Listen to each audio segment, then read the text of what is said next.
I stared at my laptop screen, blinking in disbelief. An email from my parents sat in my inbox, sent to an address I barely checked anymore. My old high school email. 10 years. It had been 10 years since I'd spoken to any of them. Dear Tessa, it read, we're writing to let you know that in 2 weeks, there will be a family reunion at your brother's newly purchased house. All the closest relatives will be there, and we think it's the right thing for you to come too. At the bottom was my brother Derek's address. I snorted. The right thing to do. Classic mom and dad. I closed my laptop and walked to the window of my office, looking out at the city below. The restaurant empire I'd helped build had its headquarters on the 20th floor of this building, far from where I started. After thinking about it for a day, I decided to reply. I'll be there, was all I wrote back. Then I sat back in my chair and let the memories flood in. I was always the odd one out in my family. Derek was the golden child, handsome, funny, outgoing, and the absolute center of attention. Everyone adored him. Our aunts and uncles practically worshipped the ground he walked on. Grandparents spoiled him rotten. Mom and dad? They might as well have had a shrine dedicated to him. Me? I was just Tessa, the mouse, quiet, shy, awkward Tessa, who preferred books to people and silence to chaos. Why can't you be more like your brother? Mom would ask when I'd hide in corners during family gatherings. Those family gatherings were absolute torture. Derek would be in the middle of it all, playing his guitar while everyone clapped and cheered. Meanwhile, I'd find the most isolated spot and count the minutes until I could escape. There goes the black sheep, Aunt Linda would whisper, not quite quietly enough. Such a strange girl, Uncle Rob would reply, shaking his head. My cousins were just as bad. When we were kids, they'd actively exclude me from their games. We don't want Tessa. She's boring. My cousin Zach would announce. Yeah, she never talks anyway.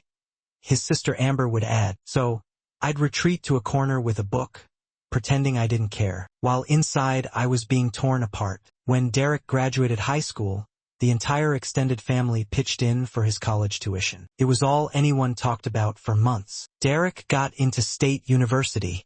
Isn't that wonderful? We're all so proud of him. He's going to do great things. 2 years later, when it was my turn to graduate, Mom and Dad sat me down at the kitchen table. Tessa, Dad said, we don't have money for your college. All our savings went to Derek's education.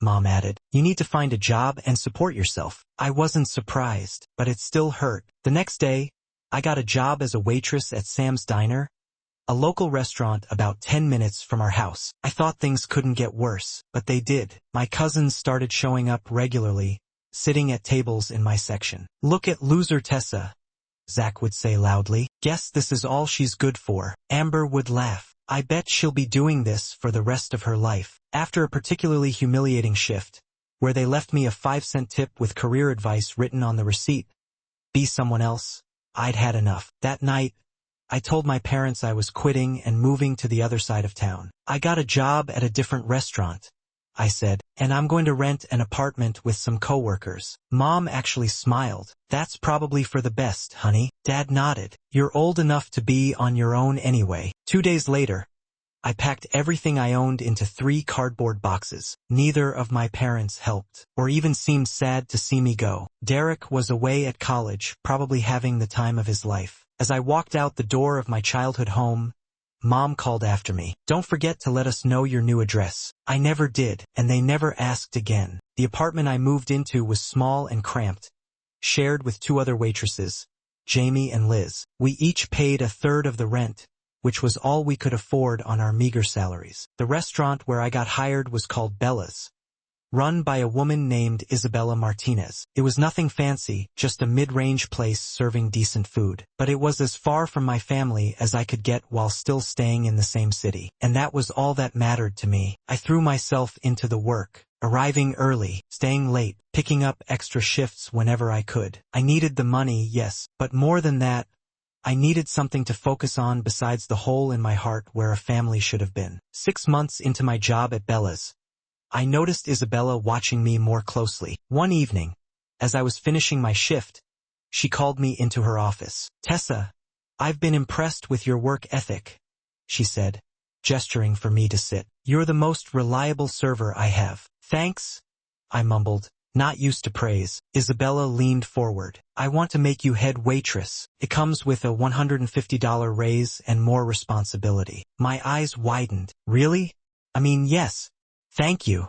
She smiled. There's something else. Have you ever thought about restaurant management? I shook my head. The community college has courses in restaurant management. I think you have potential, Tessa. I'd be willing to work around your class schedule if you're interested. For the first time in years, I felt like someone believed in me. I'd love that, I said. With my promotion and slightly better pay, I was able to move into my own tiny studio apartment a few months later. It wasn't much. Just a single room with a kitchenette and bathroom. But it was mine. No roommates, no family, just me. The holiday season was approaching, and despite my better judgment, I called home on December 15th. Hi, Mom, it's Tessa. Oh, hello, dear, she said, sounding distracted. How are you? I'm good. I was wondering about Christmas plans. I thought maybe I could. We're spending Christmas at Aunt Karen's this year, she interrupted. Derek will be home from college, and everyone's excited to see him. Could I join you there?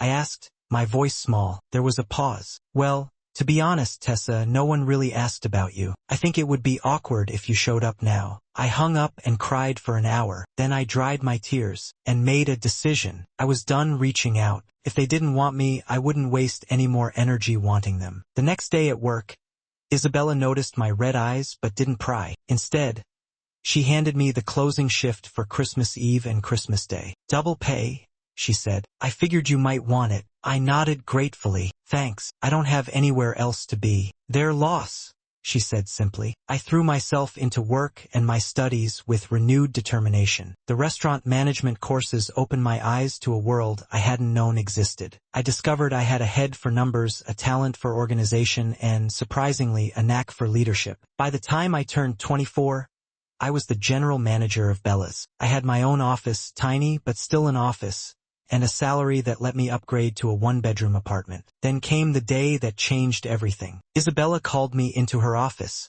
looking troubled. My aunt died, she said. Left me some money, about $200,000. I'm sorry for your loss, I said. She waved her hand. We weren't close, but now I have this money, and I don't know what to do with it. I waited. I've been thinking about expansion, she continued. Opening a second location, maybe a third. What do you think? I didn't hesitate. I think it's a great idea. I could help you draft a business plan. It's what I've been studying. That night, I stayed up until 3 a.m., researching and drafting. I poured everything I'd learned into that business plan: market analysis, financial projections, staffing needs, location scouting. When I presented it to Isabella the next day, she was stunned. This is professional-grade work, Tessa. I shrugged. It's what you deserve. 6 months later, we opened the second Bella's across town. 3 months after that, a third location downtown. Both were successful from day one, thanks to careful planning and the solid reputation of the original restaurant. On my 26th birthday, Isabella invited me to dinner at the nicest restaurant in the city. After dessert, she pulled out an envelope. Happy birthday, Tessa. Inside was a legal document naming me as a 30% partner in Bella's restaurant group. I stared at her, speechless. You earned it, she said. I couldn't have done this without you. And honestly, I'm tired. I want to spend more time with my family. You're young, ambitious, and you have vision. I don't know what to say. I managed. Say yes. We'll make it a restaurant empire. I laughed. A restaurant empire? I liked the sound of that. Over the next 4 years, we expanded to 12 locations across the state. I became the face of the company, handling everything from menu development to marketing. Isabella joked that she was semi-retired at 52. The shy, awkward girl I once was had vanished. In her place stood a competent, successful businesswoman. I bought a luxury house in the best neighborhood in the city, modern, spacious, with floor-to-ceiling windows and a view of the skyline. My car was a sleek Mercedes. My bank account had more zeros than I'd ever imagined possible. The only thing that hadn't changed was my relationship with my family. Zero contact for nearly a decade. They were as much strangers to me as the people I passed on the street. So when that email arrived in my old account, the one I kept active only because some old business contacts still used it, I was genuinely shocked. A family reunion, at Derek's house, the right thing to do to invite me. As I sat in my home office, Staring at the email, I wondered why I was even considering going. Did I want reconciliation? Recognition? Revenge? Perhaps it was a mixture of all three. Or maybe I just wanted to see for myself what I'd left behind, to confirm that walking away had been the right choice. The day of the reunion arrived with perfect spring weather. I stood in front of my closet, contemplating what to wear. I didn't want to show up in something flashy that screamed successful businesswoman. That would be too obvious, too desperate for approval. Instead, I chose an understated but expensive outfit: dark jeans, a silk blouse, and a cashmere cardigan. My only concession to luxury was my watch, a subtle Cartier that cost more than Derek probably made in 2 months. I checked my reflection in the mirror. At 30, I looked nothing like the shy girl who had left home a decade ago. My hair was styled in a sleek bob, my posture confident, my eyes clear and focused. I wasn't that hurt child anymore. Instead of driving my Mercedes, I called a taxi. Another deliberate choice. I'd arrive like a guest, not someone trying to show off. The ride to Derek's neighborhood took about 30 minutes, during which I rehearsed potential conversations in my head. I was determined to stay calm, no matter what happened. Derek's house was average, a typical suburban two-story in a middle-class neighborhood. Nothing special. I knew, without vanity, that my home was at least twice as impressive. But I pushed that thought aside. I wasn't here to compare houses. I rang the doorbell, hearing the muffled sounds of conversation and laughter inside. After a moment, the door swung open, and my mother stood there, wearing an apron and holding a serving spoon.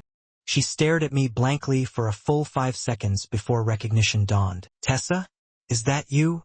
"Hello, Mom," I said, keeping my voice steady. "My goodness, look at you." She seemed genuinely surprised, as if she'd expected me to show up in a waitress uniform, hair in a messy ponytail. Come in, come in.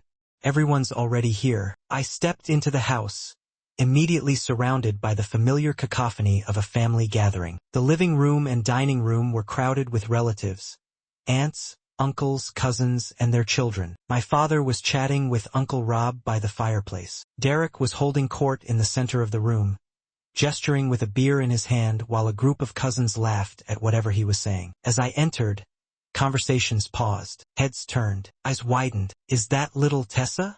Aunt Linda stage whispered. "She looks different," someone else murmured. I nodded politely to everyone but didn't rush to greet anyone specifically. Let them come to me, I thought. My cousin Amber, now in her 30s like me, leaned toward her husband and whispered something. I caught the words waitress and self-important. I pretended not to hear, but inwardly, I smiled. They still thought I was a server, and a failing one at that. "Tessa is here," my mother announced unnecessarily. "Isn't this wonderful?"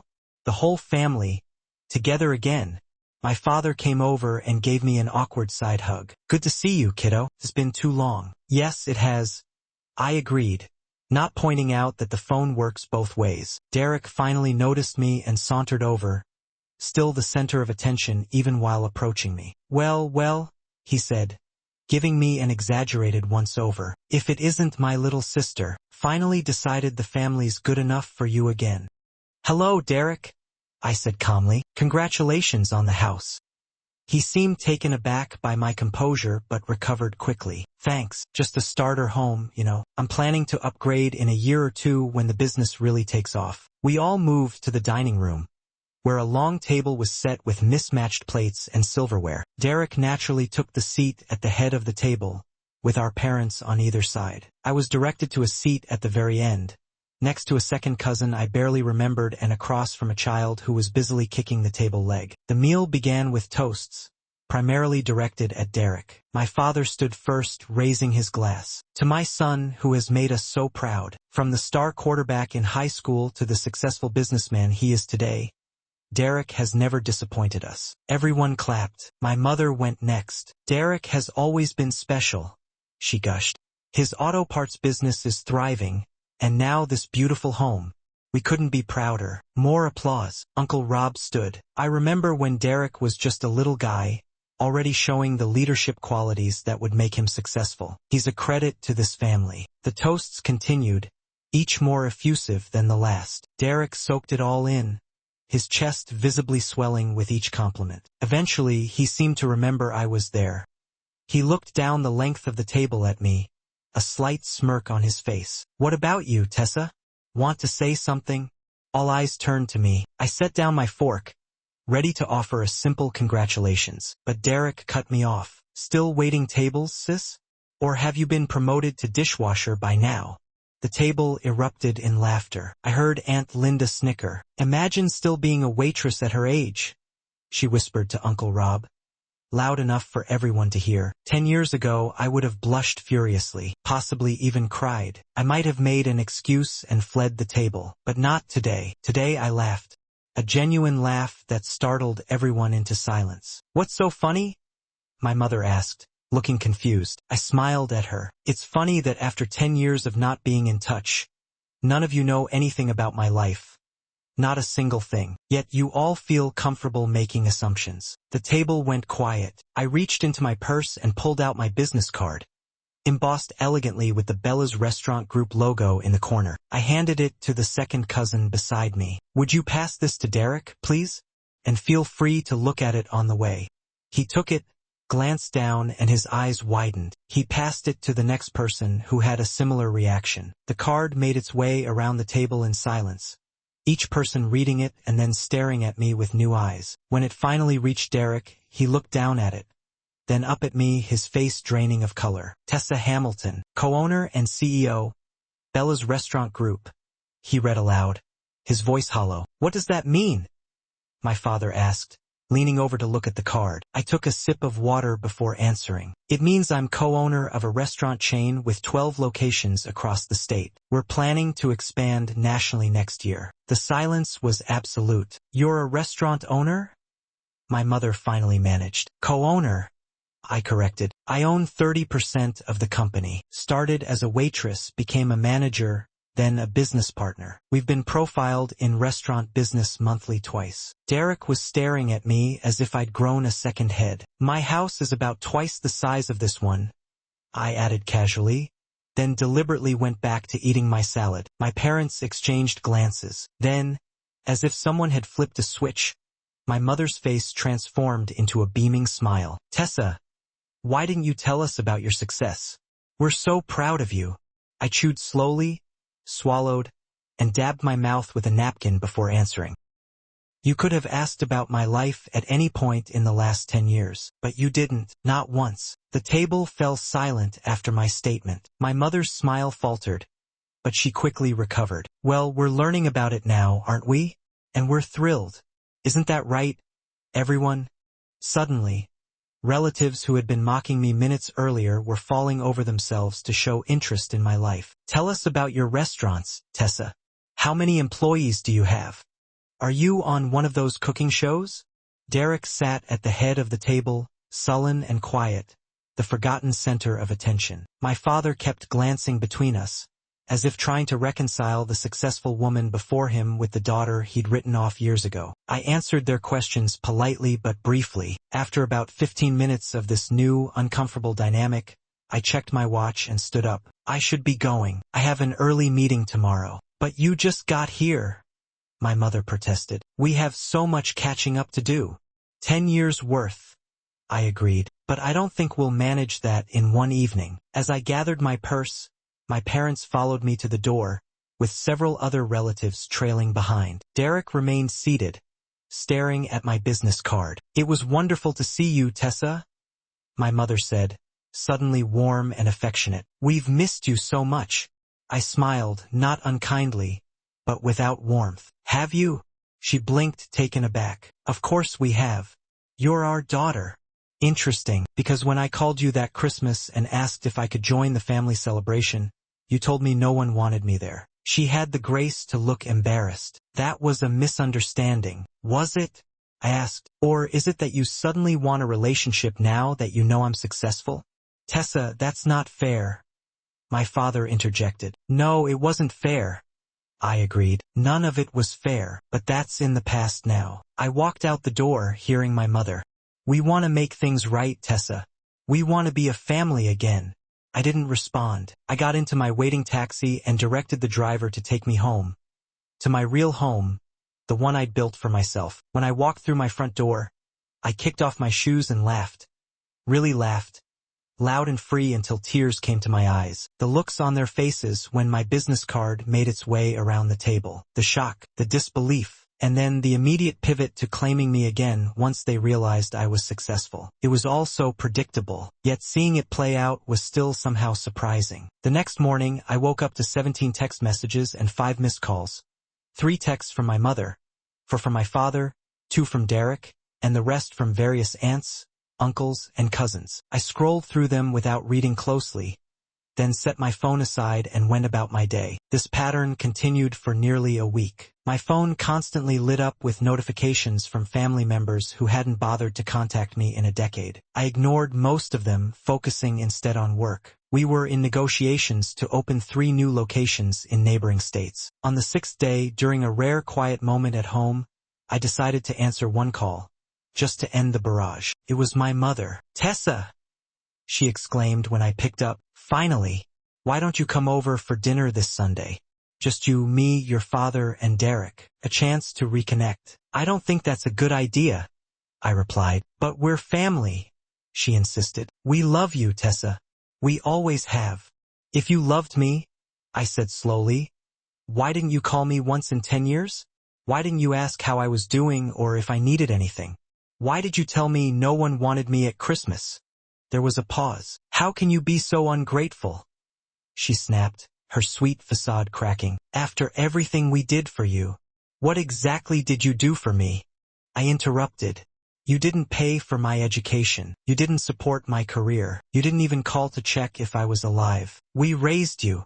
"Yes, you did. And then you decided I wasn't worth your time anymore. Now you've decided I am again. But it's too late." I hung up before she could respond. I felt oddly calm, as if a weight had been lifted. Derek was next. His texts became increasingly desperate, culminating in a lengthy message asking for a business loan to help expand his auto parts store. He needed $50,000. He said he'd pay me back, of course, with interest. I waited until he sent a follow-up. "Did you get my message?" Text before responding with a single word, "No." Then I blocked his number. 2 weeks after the reunion, curiosity got the better of me. I looked up Derek's social media page. He'd written a long, self-pitying post about selfish family members who forget where they came from and how some people let success go to their heads. The comment section was filled with sympathetic responses from relatives, all of them rallying around poor Derek, all of them calling me ungrateful and selfish. I should have been hurt, but instead, I found myself laughing again. They hadn't changed at all. The only difference was that now I could see it clearly, without the desperate need for their approval clouding my vision. The family reunion had given me something valuable after all. Not reconciliation, but resolution. I no longer had to wonder if walking away had been the right choice. I no longer had to question whether my family might have changed or if they truly cared about me. They had shown me exactly who they were, and I had shown myself exactly who I had become. Someone strong enough to recognize toxic relationships, brave enough to establish boundaries, and wise enough to know when to close a door permanently.